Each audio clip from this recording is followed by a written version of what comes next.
Outro aspecto que nos preocupa moitísimo, que demostra que sociedade estamos construindo, se está permitido construir e que a que non podemos ser indiferentes, é o caso do compañeiro Nicanor Acosta, 78 anos, republicano de honra 2015, que o martes que ven será xulgado, podemos dicir que, bueno, dunha maneira injusta, fondamente injusta, porque se lle negaron dereitos esenciais, vai ser xulgado por un feito que no ano 2013 era impedir o desafiuzamento dunha señora de 80 anos en Coruña, Aurelia, naquel feito que tamén se negara a participar o bombeiro Roberto Rivas. Pois ben, 2 anos despois,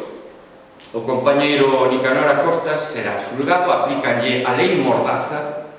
unha multa de 600 euros, negándolle antes toda a posibilidade de defenderse e incluso a través da exención de taxas. Por lo tanto, estamos ante un momento perigoso para o activismo, para a solidaridade. Hai nos pedimos desde xa que cese esta hipocresía, cese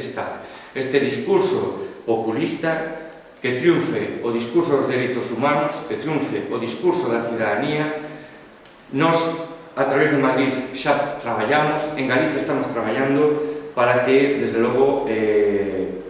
sexa posible un cambio que permita que todas estas leis que marcan unha regresión en dereitos sexan abolidas, derrogadas, en canto